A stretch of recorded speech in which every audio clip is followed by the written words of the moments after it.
Varahi silks మన నెల్లూరులో September 25వ తారీఖున గొప్ప ప్రారంభం.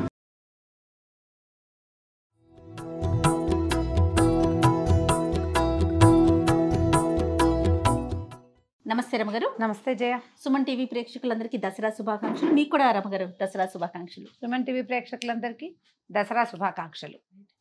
సో దసరా స్పెషల్గా మనము నైవేద్యాలన్నీ చేసి చూపిస్తా ఉన్నాం. ఇప్పుడు ఏం చేయబోతున్నాం రమగారు? గుడాన్నం చేద్దాం జయ.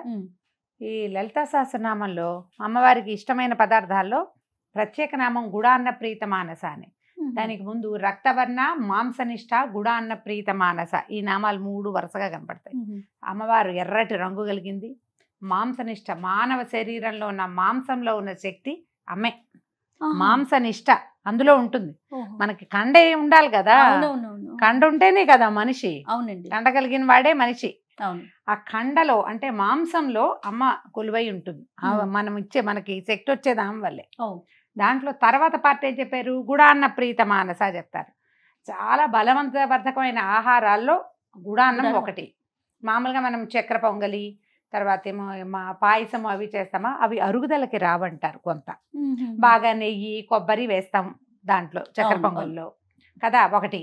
తర్వాత ఏమో పాయసంలో పాలు గీలు పోస్తాం. సాయంకాలం తింటే అరుగుదలకు రాదు. కానీ ఈ అమ్మవారి గుడాన్నంలో అమ్మవార్ల దేవాలయాల్లో ప్రత్యేకంగా అన్నం వండి దాని నిండా బెల్లం పోసి కుమ్ముతారు. బాగా కుమ్మేసి దాంట్లో సరిపడా నెయ్యి వేసి నివేదన చేస్తారు.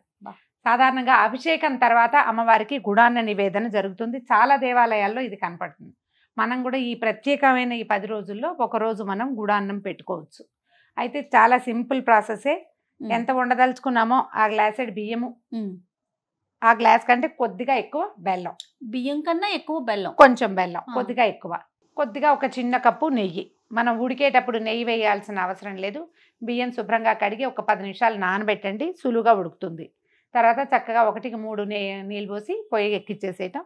అన్నం ఉడుకు పట్టి బాగా మెత్తబడిన తర్వాత బెల్లం పోసేయాలి. దాంట్లో పోసేసి ఒక గరిటెతోటి కింద నుంచి పై దాకా కలిపేసి సన్నని మంట మీద మూత పెట్టి ఉడకనివ్వాలి. అంటే బెల్లంతో అన్నం ఉడుకుతుందన్నమాట.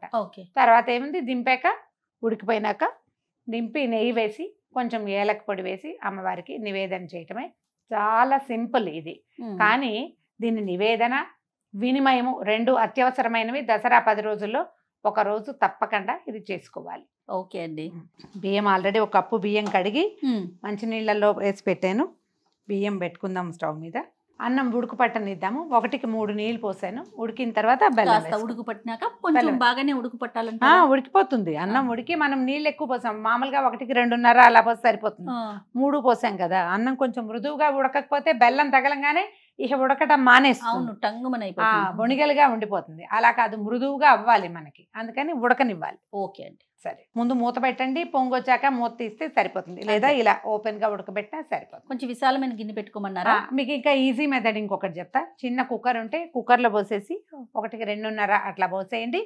కుక్కర్ 3 విజిల్స్ రానిచ్చి మూత తీసాక బెల్లం వేసి కుమ్మేసి ఉడకనివ్వచ్చు. అది కూడా చేయొచ్చు. ఓకే. మనకేంటంటే చివరికి వచ్చాక మూత పెడితే ఏమంటే చక్కగా గుంభనగా బాగా అవుతుంది అన్నమాట. లేకపోతే డ్రైగా అలా ఉంటుంది. పై భాగం అంతా కొద్దిపాటి తడి ఉంది. ఈ మాత్రం తడి ఉన్నా పర్వాలేదు. అన్నం ఉడికితే కనుక మనం బెల్లం వేసుకోవచ్చు. అప్పుడు మరీ టంగురాముడిలాగా అవ్వకుండా కొంచెం. ఇప్పుడు ఏం చేద్దామంటే బెల్లమా ఒక గ్లాసుకి అంటే మనం ఎంత పెట్టుకున్నామో దాని మీద ఇంకొక పావు, ఆరక్కర్లేదు, పావు పోస్తే సరిపోతుంది.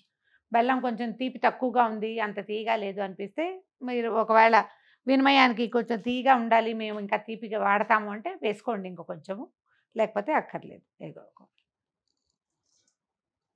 బెల్లం కొంచెం మట్టి మసానం లేకుండా కాస్త బాగున్నది చూడండి. ఓవేళ మీకు దీని మీద అనుమానం ఉంటే ఒక్కొక్కసారి బెల్లం తాలూకు శీలం మీద మనకి చాలా డౌట్లు వస్తాయి. దాంట్లో రాళ్ళు రప్పలు గడ్డి ఉన్నాయంటే చక్కగా ఒక గిన్నెలో నీళ్ళు పెట్టడం, పక్కన పెట్టడం, కరగబెట్టి పోసుకోవటం. అప్పుడు ఇంకా తొందరగా కూడా అవుతుంది. చూడు, ఇప్పుడు ఏం చేద్దామంటే అడుగు నుంచి ఓసారి కదిపి ఈ బెల్లం అడుగుకి వెళ్ళిపోయి అడుగు నుంచి కరుగుతూ వస్తుంది అన్నమాట. చిన్న పాత్ర అయితే ఇందులో సగం ఉండేవాళ్ళం చక్కగా. మీకు బెల్లం కరుగుతూ కనపడుతుంది వేడికి. అడుగు మాడిపోతుంది అలాంటి భయాలు ఏం పడక్కర్లేదు. ఒకసారి పైకి కిందకి కదపటం, 1 నిమిషం పాటు మూత పెట్టండి. 1 మినిట్కి ఒకసారి, నిమిషానికి ఒకసారి కొంచెం పైకి కిందకి కదుపుకోవాలి. బెల్లం మొత్తం కరిగింది అని అనిపించగానే స్టవ్ ఆపేసుకోవటము, నెయ్యి తర్వాత ఏలకుల పొడి పెట్టుకోవటమే. చక్కగా వచ్చేసి బెల్లం అంతా కరిగిపోయింది, చక్కగా చెండులో వచ్చింది చూడు. మనం బియ్యానికి 3-3.5 అట్లా నీళ్ళు పోసుకుంటేనే మనకి ఇది వస్తుంది. ఇది కూడా మనకు 1 గంట అయ్యేసరికి టంగుగానే అవుతుంది. ఏలకాయల పొడి వేస్తాను, తర్వాత 1 స్పూను నెయ్యి వేసుకుందాం. మామూలుగా ధారాళంగా నెయ్యి వేస్తారు జయ, లేఖ్యంలాగా కనపడుతుంది.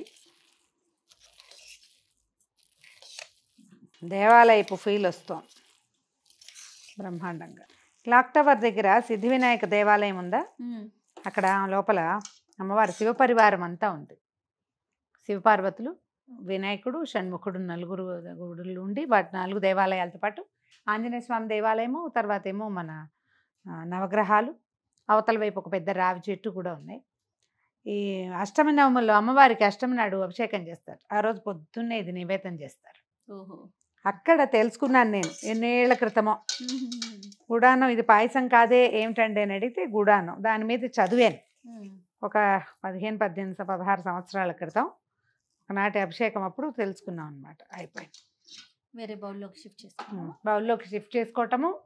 ఏ పాత్రతో వండారో ఆ పాత్రే పెట్టే పద్ధతి ఉంటే కనుక చిన్న పాత్రలో చేసుకుంటే పైన నెయ్యి వేసి నివేదన చేసుకోవాలి, లేదా ఇంకొక పాత్రలోకి మార్చి కాస్త నెయ్యి వేయటం, నివేదన చేయటం. అది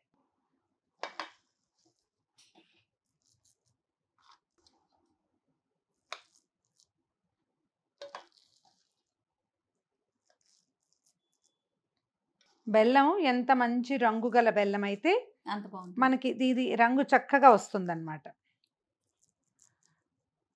ఇటీవల ఒకరి ఇంట్లో పూజ అప్పుడు వెళ్తే పైన తేనె వేసి నెయ్యి వేసి అమ్మవారికి నివేదన చేస్తారట వాళ్ళ విధానం. గుడానంలో పైన తేనె కూడా వేస్తాము అని చెప్పారు. జీడిపప్పులు అవి సాధారణంగా వేయరు. మనం స్నేహితులు ఎవరైనా వస్తారు, ఇంకా ప్రసాదం రుచికరంగా కుదరాలంటే కాసిన జీడిపప్పులు అవి వేయించి వేసుకోవచ్చు, లేకపోతే ఇంత ప్లెయిన్ గుడాన్నాన్ని మనం నివేదన చేసుకోవచ్చు. ఘుమఘుమలాడే గుడాన్నం. ఓకే, అమ్మవారికి చక్కగా నైవేద్యం పెట్టుకొని ఒక దండం పెట్టుకుంటే అయిపోతుంది. మరొకసారి సుమన్ టీవీ ప్రేక్షకులందరికీ దసరా శుభాకాంక్షలు.